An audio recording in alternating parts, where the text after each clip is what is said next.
नमः सिद्धेभ्यः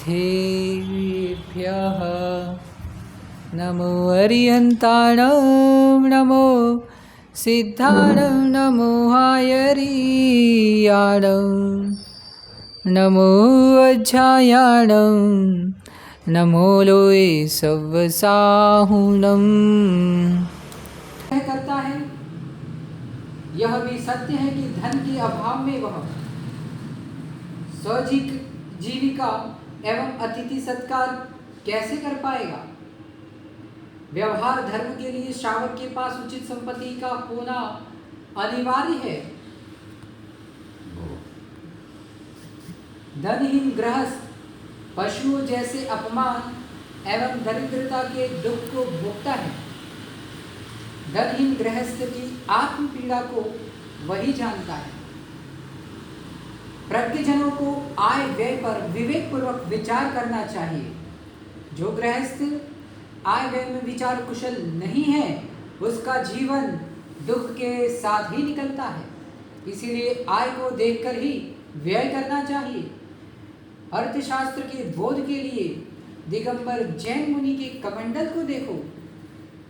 कमंडलों के जल ग्रहण का मुख बड़ा होता है और जल को निकालने की टोटी छोटी।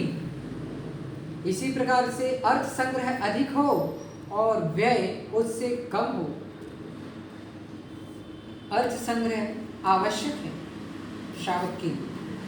परिग्रह परिमाण व्रत के साथ असीम अर्थ भी अनर्थकारी हो जाता है।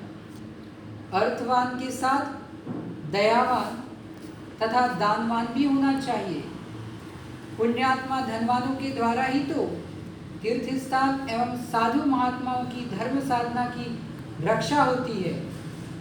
पुण्य द्रव्य संपन्न अर्थवान जिस देश राष्ट्र समाज में निवास करते हैं, वहाँ के निवासी सुख से निवास करते हैं। जहाँ श्री शून्य पुण्यक्षीण लोग निवास करते हैं, वहाँ किस द्वार पर भिखारी को भीख मिलेगी, किस निर्धन को अर्थ मिलेगा। इसलिए जहाँ पर राजा सेठ वैद्य विद्वान धर्मात्मा साधु पुरुषों का विचरण हो तथा धन धान्य जलपूर्ण हो, वही आर्यजनों को निवास करना चाहिए। उक्त सामग्रियों में से कोई भी यदि कम हो तो स्थान का त्याग कर अन्यत्र वास करना चाहिए। धन धर्मात्मा भक्ष भोजी जीवों से राष्ट्र शोभायमान होता है, पर इससे भिन्न जनों से राष्ट्र भारभूत होता है। कुछ लोग राष्ट्र को चलाते हैं, कुछ लोगों को राष्ट्र ही चलाता है। ऐसा जीवन बनाओ कि राष्ट्र के लिए भारभूत ना हो हमारा जीवन, अपितु राष्ट्र के लिए उपहार स्वरूप हो। पल पल राष्ट्र एवं धर्म गदगद रहे आपके नाम पर। जिसके नाम से राष्ट्र गौरवान्वित हो, ऐसे नर सामान्य नहीं होते, अपितु वे लोग विशिष्ट नरोत्तम संज्ञा को प्राप्त होते हैं। पूर्वकृत दान धर्म धर्मात्माओं के प्रति मायाचारी सहित वात्सल्य भावना से जो पुण्य का आश्रम बंद किया था, उस पूर्वकृत पुण्योदय से वर्तमान में अर्थोपलब्धि हुई है। उसका सम्यक उपयोग पूर्वक व्यय होना चाहिए। असमीचीन वृत्ति से जो धन का दर्शन व्यय करता है, वह कुबेर जैसा भी क्यों न हो, अल्पकाल में ही धनहीनता दरिद्रता के दर्शन कर लेता है। अतः अर्थ के साथ अन्याय नहीं होना चाहिए। अहो, लोभी नहीं तो विवेकी तो होना ही पड़ेगा। विवेक पूर्वक वित्त का व्यय करो, भविष्य में चित्त खिन्न ना हो। धर्म के साथ धन का उपयोग करना सीखो। अर्थ दूषण व्यसन से आत्मरक्षा करना सीखो। जो बहुत कमाने पर भी धनहीन है, ऐसे पुण्यहीन विवेकहीनों से दूरी बनाकर जीना। पर उन्हें देखकर शिक्षा अवश्य लेना। जो धनहीन होकर भी किसी का भला ना कर सके, वही तो यथार्थ में, जो धनिक होकर भी किसी का भला न कर सके, वही तो यथार्थ में धनहीन है।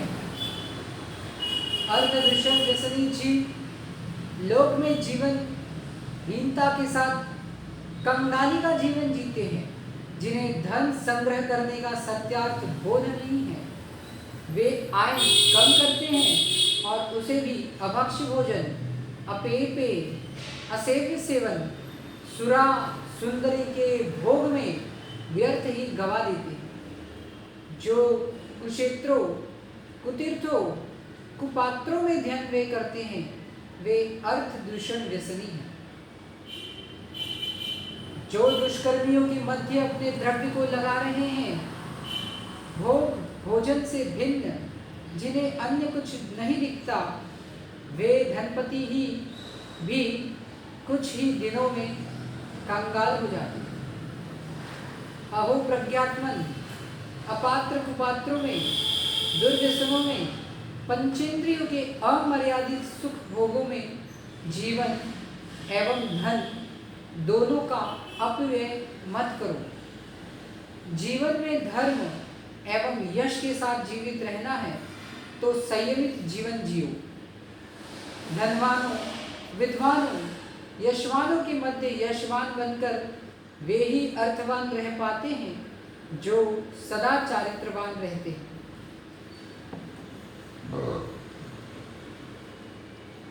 अहो मित्र, जीवन में कितनी भी विपत्ति आ जाए, अपने निर्मल यश एवं चारित्र को कभी भी विपत्ति में मत डालना। अर्थ दूषण व्यसन मुक्त जीवन जीना, प्रसन्न चित्त से सदा सदपात्र को दान करते रहना, दान भी स्वशक्ति से ही करना, जिस